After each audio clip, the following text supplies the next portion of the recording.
अस्सलाम वालेकुम। Zafar tuition centre से वकास अहमद कासमी। आज हम फ़िज़िक्स के हवाले से जानेंगे कि फ़िज़िक्स क्या है, हम क्यों इसको पढ़ने की ज़रूरत क्या है। जब हमें ज़रूरत का पता होता है, उसकी अहमियत का पता होता है, तो हमें चीज़ें पढ़ने में मज़ा भी आता है और हम उसको वक्त भी देते हैं। जब हम वक्त देते हैं तो उसकी कीमत जब हमारे दिमाग में होती है किसी सब्जेक्ट की, तो हम उसको उतना ही ज़्यादा वक्त देते हैं और वो हमारे मुस्तकबिल के लिए बहुत अच्छा होता है। तो आज के लेक्चर में हम फ़िज़िक्स के बारे में, उसकी ज़रूरत के बारे में, उसकी अहमियत के बारे में और उसके मुख्तलिफ़ ब्रांचेस के बारे में पढ़ेंगे। तो अपने लेक्चर को शुरू करते हैं कि फ़िज़िक्स क्या है। What is physics? The branch of physics concern with the nature and properties of matter and energy. अब ये बात पता होनी चाहिए कि हमें किसी भी काम करने के लिए जो ज़रूरत होती है वो एनर्जी की होती है। अगर तवानाई ना हो तो हम कुछ भी नहीं कर सकते।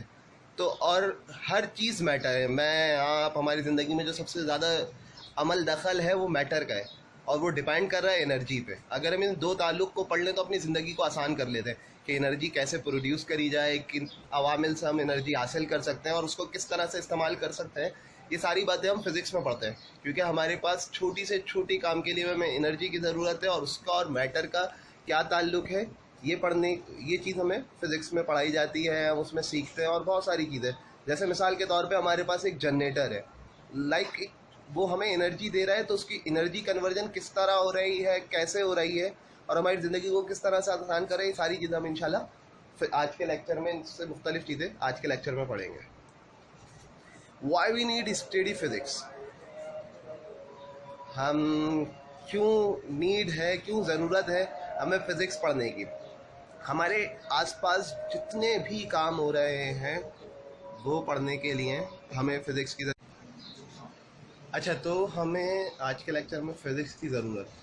तो फ़िज़िक्स हमें जो है हमारे आसपास जितनी चीज़ें हो रही हैं, दुनिया में जितने काम हो रहे हैं, हम उसको फ़िज़िक्स के ज़रिए समझने में आसान हो जाती है। फ़िज़िक्स को हमें एक्सप्लेन करती है। जैसे मिसाल के तौर पे एक छोटा-सा बल्ब है, लाइट बल्ब जो होता है, पहले अगर हमें याद हो तो पहले एक बटन की सूरत, अब सेंसर की सूरत, फिर आइज़ की, फिर वॉइस की सूरत, और अब तो ब्रेन पे भी काम चल रहा है कि यार न्यूरो कंट्रोल हो जाए। हमारे सेल फोन्स पहले बहुत बड़े, फिर बहुत छोटे, फिर जदीद से जदीद टेक्नोलॉजी और फिर हमारे अंदर मतलब जो चीज़ें हमारे अंदर मौजूद हैं उसके, हमारी बॉडी के जो पार्ट्स हैं उसमें भी हमारे पास टोटल बायोफिज़िक्स इन्वॉल्व है, जिससे हम अपनी ज़िंदगी को आसान कर लेते हैं। बाज़ बहुत सारे ऑपरेशन, बहुत सारी चीज़ें नामुमकिन थी, लेकिन फ़िज़िक्स की मदद से ऐसी मशीनरी बनाई गई जो बायोफिज़िक्स, बायोटेक्नोलॉजी में इन्वॉल्व होकर हमने उन चीज़ों को आसान कर लिया।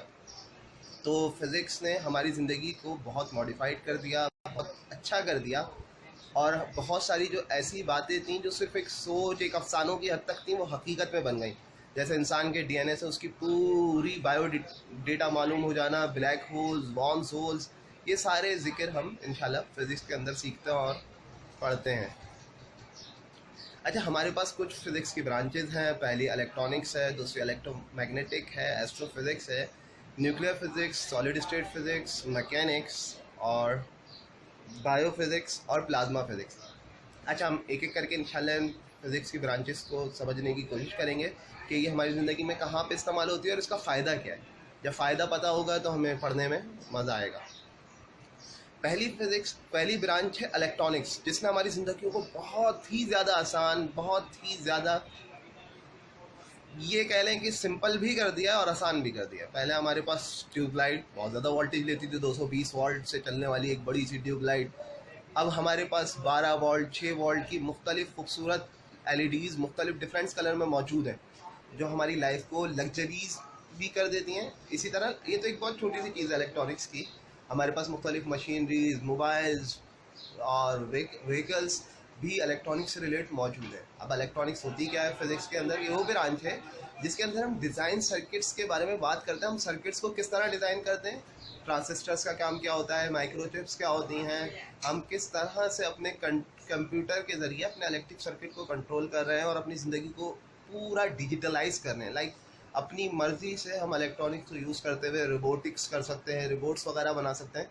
तो अच्छा, पेपर में जो आए, पेपर के लिए सिंपल डेफिनेशन ये, the branch of physics and technology which concern the design of circuit using transistor and microchips and with the behavior and movement of electrons in a semiconductor conductor।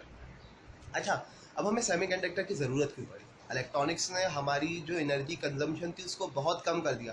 पहले बहुत सारी चीज़ें बहुत ज़्यादा voltage पे चलती थी, अब बहुत कम वोल्टेज पे चलती हैं। तो ये एक ब्रांच है इलेक्ट्रॉनिक्स जिसने हमारी पावर कंजम्पशन को कम किया और हमारी ज़िंदगियों को आसान कर दिया। नेक्स्ट ब्रांच पे चलते हैं, वो है इलेक्ट्रोमैग्नेटिज्म। अब इलेक्ट्रोमैग्नेटिज्म होता क्या है? मैग्नेटिज्म और इलेक्ट्रिसिटी के ताल्लुक को इलेक्ट्रोमैग्नेटिज्म कहते हैं, और इसके दरमियान एक बहुत अच्छा और पूरा एक रिलेशन है, उसकी पूरी एक ये पूरा ज़ाते खुद एक सब्जेक्ट है। तो नॉर्मली हम अगर अपनी ज़िंदगी में देखें तो हमारे पास सबसे बेहतरीन मिसाल जनरेटर की होती है।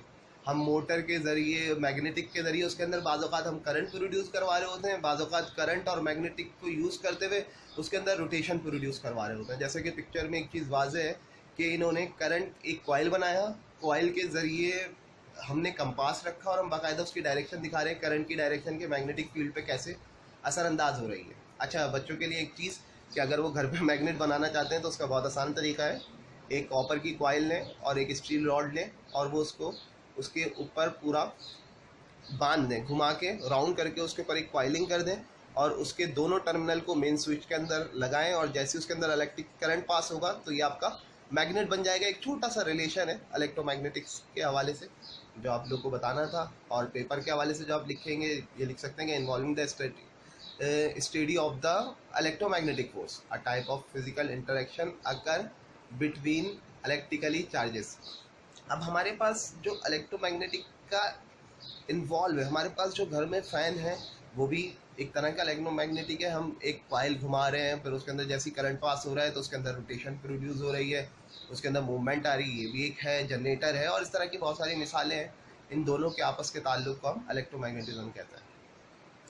फिर हमारे पास है एक जो मेन चीज़ है एस्ट्रोफिज़िक्स। एस्ट्रोफिज़िक्स के आसमान में कौन सी बॉडीज़ मौजूद हैं, उनका हमारी ज़िंदगी पे क्या असरात होते हैं, कौन से स्टार्स होते हैं, स्टार कैसे बनते हैं, कैसे ख़त्म होते हैं, और उनके असरअंदाज हमारी दुनिया के ऊपर क्या होता है और उनकी रोटेशन क्या होती है। सारी चीज़ें एस्ट्रोनॉमिकल बॉडीज़ के बारे में हम इंशाल्लाह एस्ट्रोफिज़िक्स के अंदर पढ़ते हैं। फिज़िक्स की इस ब्रांच के अंदर हम जितनी आसमानी चीज़ें, आसमानी मुख्तलिफ सैयारे, सितारे मौजूद हैं, ब्लैक होल्स, वार्म होल्स, इन सारी चीज़ों के बारे में पढ़ने को हम एस्ट्रोफिज़िक्स कहते हैं। तो अब हमारे पास जो नेक्स्ट ब्रांच है वो है न्यूक्लियर फिज़िक्स। न्यूक्लियर फिज़िक्स हमारे पास ये समझ लें कि फ़ायदेमंद भी है, नुकसान भी है। अगर हम रेडिएशंस की बात करें तो हमारे पास अल्फ़ा, बीटा, गैमा 3 तरह की रेडिएशंस हैं जो मुख्तलिफ, हमारे पास कैंसर्स के इलाज के लिए भी रेडिएशंस यूज़ हो रही हैं, और इसी तरह से हमारे पास बम्बिंग के लिए न्यूक्लियर बम्स भी यूज़ हो रहे हैं।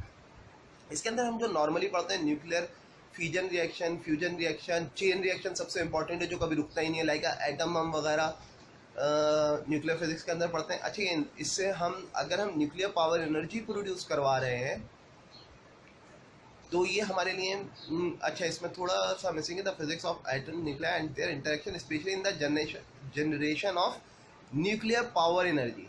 हम न्यूक्लियस को यूज़ करते हुए न्यूक्लियर पावर एनर्जी भी प्रोड्यूस करते हैं। हमारे पास न्यूक्लियर पावर प्लांट्स भी हैं जिससे हम अपनी पावर कंजम्पशन को पूरा करते हैं, और ये हमारे लिए एक बहुत अच्छी चीज़ है जो हम मेडिकल वे पे भी यूज़ होता है। न्यूक्लियर फिजिक्स हमारे पास डिफेंस वे पे भी होता है, और नॉर्मली इलेक्ट्रिसिटी भी प्रोड्यूस करवा सकते हैं हम न्यूक्लियर एनर्जी को प्रोड्यूस करते हुए। वहाँ पे हमारी पावर जनरेशन भी होती है और पावर सेक्टर में भी हम इस्तेमाल कर सकते हैं। इसके बाद है हमारे पास सॉलिड स्टेट फिजिक्स। अच्छा, सॉलिड स्टेट फिजिक्स को थोड़ा सा ऐसे भी अगर आसानी से समझा जाए तो ये सॉलिड स्टेट मटेरियल को डिफाइन करता है। अब हमने देखा होगा हमारे पास एक अदद क्रिस्टल्स होते हैं, हमारे पास जैसे नमक हो गया, चीनी हो गया, डायमंड हो गया, एक तरह के क्रिस्टल्स हैं। तो उनके जो पॉइंट्स हैं, ऐसे समझ लें कि उनके जो बेसिक पॉइंट्स हैं वो जिन पॉइंट से अटैच हुआ हुआ है, अगर वो ज्योमेट्रिकली ख़ास डिस्टेंस पे ख़ास शेप में अरेंज हुए हैं तो वो बनाता है क्रिस्टल। लेकिन अगर वो ज़रा सा भी आउट हो या कोई ज्योमेट्रिकल फॉर्म ना हो, कोई स्पेसिफाइड फॉर्म ना हो, तो बनाता है रोहिम्बिक। रोहिम्बिक से मुराद होता है कोयला। कोयला एक हमारे पास क्रिस्टल नहीं है, एक अलग शेप है। तो उसके अंदर मटेरियल्स के अंदर उसके जो लैटिसेस मौजूद हैं, उसका शेप कैसा होगा, उसकी प्रॉपर्टी कैसी होगी, ये सारी चीज़ें हम जो है सॉलिड स्टेट फिजिक्स में पढ़ते हैं। इसकी एक बहुत छोटी सी एग्जांपल है। मिसाल के तौर पे अगर आप डायमंड देखें, दुनिया का हार्डेस्ट फॉर्म है, लेकिन उसके हिसाब से अगर आप ग्रेफाइट या कोयला देखें, नॉर्मल फॉर्म है, आराम से टूट जाता है। क्यों टूट जाता है? क्योंकि उसकी ज्योमेट्रिकल शेप वेल डिफाइंड नहीं है, उसके आपस में पार्टिकल्स ज़्यादा अटैच नहीं है, इसलिए उसके मेल्टिंग पॉइंट भी हमें कम चाहिए होता है, उसमें फोर्स भी कम लगती है और वो ईजिली हम डन कर सकते हैं। इसके बाद हमारे पास है atomic physics, the branch of physics concern with the structure of atom and characteristic of सब एटॉमिक पार्टिकल्स। अब हमारे पास एटम्स इतना ज़रूरी क्यों है? क्योंकि हमारे घर में जो करंट आ रहा है वो इलेक्ट्रॉन्स है। Electrons, electric current, the movement of electron is called electric current. अब हमारे पास बहुत सारे एटम्स की हमें इसलिए भी स्ट्रक्चर्स पढ़ना है क्योंकि हमारे पास एटम्स के अंदर मुख्तलिफ चीज़ें मौजूद हैं जो हमारी ज़िंदगी पे बहुत ज़्यादा अमल दखल करती हैं। सबसे पहली चीज़ होती है इलेक्ट्रॉन, और इसके अलावा और भी चीज़ें जो हमारी ज़िंदगी पे असरअंदाज हो रही हैं, उस सारी चीज़ों को हम इंशाल्लाह एटॉमिक फिजिक्स में पढ़ते हैं। फिर हमारे पास मैकेनिक्स है। अच्छा, मैकेनिक्स को समझने के लिए जो पेपर में लिखनी है वो बहुत एक आसान सी डेफिनेशन है। It is a branch of science that deal with the study of about motion. दो तरह की हरकत होती है, एक वो जिसमें रेफरेंस ऑफ फोर्स होता है, एक वो जिसमें रेफरेंस ऑफ फोर्स नहीं होता। ये दोनों ब्रांचेस, ये दोनों मैकेनिक्स के ब्रांचेस हैं। एक को हम डायनेमिक्स कहते हैं, एक को हम काइनेमेटिक्स कहते हैं। इंशाल्लाह इसको आगे और एक्सप्लेन करेंगे। मैट्रिक के हवाले से इसके लिए इतना ही होता है कि ये वो ब्रांच है जिसके अंदर हम मोशन के बारे में पढ़ते हैं। अच्छा, मोशन दो तरह के अभी बताया मैंने, जैसा कि एक वो जिसमें हमें रेफरेंस दिया हुआ है कि यार फोर्स अप्लाई करने वाला कौन था, किसने फोर्स अप्लाई की, किस डायरेक्शन में की। और दूसरा पार्ट ये होता है, दूसरी टाइप ये होती है कि हमें रेफरेंस नहीं दिया होता कि फोर्स कहाँ से अप्लाई हुई, किसने की, किस मैग्नीट्यूड की थी, किस डायरेक्शन की थी। नेक्स्ट ब्रांच है हमारे पास बायोफिजिक्स। अच्छा, अब हमें ये बात समझनी होगी कि फिज़िक्स का हमारी ज़िंदगी पे बहुत ज़्यादा असरअंदाज हो रही है। अगर हम देखें मेडिकल वे पे तो बायोलॉजिकल जितने इंस्ट्रूमेंट्स हैं, जितनी मशीनरीज है, वो हमें फिज़िक्स नहीं दी है। अगर मिसाल के तौर पे हमारे पास डिजिटल ब्लड प्रेशर मशीन है, अगर वो कोई इंजीनियर बनाना चाहे और उसको बायोलॉजी नो आउट नहीं है तो वो उसमें नॉर्मल ब्लड प्रेशर कैसे डिसाइड करेगा, या कैसे उसके अंदर फीड करेगा। इसी तरह कि अगर कोई बायोलॉजी वाले को फिज़िक्स नहीं आती तो वो उस मशीनरी को नहीं बना सकता। तो दोनों ब्रांचेस ज़रूरी हैं और इन्हीं दोनों की इन्वॉल्व होने को, इन दोनों को इंसानी ज़िंदगी पे काम करने को और इंसानी ज़िंदगी की फलाह के लिए और उस प्रोसेस को डिस्कस करने के लिए कि इंसान की ज़िंदगी में क्या क्या चीज़, किन प्रोसेस से हमारी बॉडी के अंदर खुराक बन रही है, या किन किन बीमारियों के इलाज के लिए हमें कौन कौन सी मशीनरीज चाहिए, ये सारी बातें हम बायोफिज़िक्स के अंदर पढ़ते हैं जो इंसानी ज़िंदगी में इन्वॉल्व होती है। अब हमारे पास जो लास्ट है वो है प्लाज्मा फिज़िक्स। प्लाज्मा फिज़िक्स बात करती है एटॉमिक न्यूक्लियस के बारे में। अच्छा, अब हमने ये समझना है प्लाज्मा होता क्या है। ये आयनाइज फॉर्म होती है, ऐसे समझ लें first nuclei of atom without. अब हमने समझने की ज़रूरत है भाई, सॉलिड समझ आता है, लिक्विड समझ में आता है, गैस समझ में आता है, तो प्लाज्मा को अगर आसानी से समझ लें तो ये समझ लें कि ना ये सॉलिड में होता है ना लिक्विड में होता है। अब भाई समझें कैसे, जैसा जेली लाइक होता है, एक आयनाइज फॉर्म है। अच्छा, उसको और आसान कर लेते हैं, हम अब ग्रीस यूज़ करते हैं ना, हम उसको सॉलिड कहते हैं ना लिक्विड कहते हैं। तो भाई वो हमारे पास प्लाज्मा स्ट्रक्चर है। अब उसकी मुख्तलिफ प्रॉपर्टीज़ हैं कि उसके एटम्स कैसे अरेंज होते हैं। अच्छा, अगर एटम्स अरेंज हो रहे हैं तो एक फॉर्म क्यों नहीं आ रही, ना सॉलिड में आ रही है ना लिक्विड में आ रही है। अच्छा, उसके अंदर रिएक्शंस क्या होते हैं। अच्छा, फिर हम प्लाज्मा की एप्लीकेशंस कहाँ कहाँ पे कर रहे हैं, ये सारी चीज़ें हम इंशाल्लाह प्लाज्मा फिज़िक्स के अंदर पढ़ेंगे। और ये वक्त के साथ साथ जैसे हमारी क्लासेस बढ़ती जाएंगी तो ये उतने ही ज़्यादा एडवांस होते जाएंगे। अच्छा, इन ब्रांचेस के बाद लास्ट रिक्वेस्ट ये थी कि इंशाल्लाह हम आगे भी फ़िज़िक्स के हवाले से मुख्तलिफ। अच्छा, एक दोस्तों, एक ये काम करना है आप लोगों ने, जो टॉपिक आपको मुश्किल लग रहा है काइंडली कमेंट्स में ज़रूर हमें बताएं, पेज को लाइक करें, शेयर करें और उन लोगों की ज़िंदगियों को आसान करें जो बेचारे ट्यूशन की फ़ीस अफोर्ड नहीं कर सकते, मुख्तलिफ कोचिंग्स नहीं जा सकते। तो इंशाल्लाह हमें अपनी क्यूरीज़ भेजें, हम इंशाल्लाह उस पर ज़रूर काम करेंगे। और बाकी वीडियोस के लिए हमारा बेल आइकन दबाना हरगिज़ नहीं भूलिएगा। सब्सक्राइब करें, शेयर करें और बाकी दोस्तों की मदद करें जिनको पढ़ना थोड़ा सा मुश्किल लगता है। इंशाल्लाह हम फिज़िक्स को और आसानी से पढ़ने की कोशिश करेंगे, मुख्तलिफ चीज़ें सीखेंगे।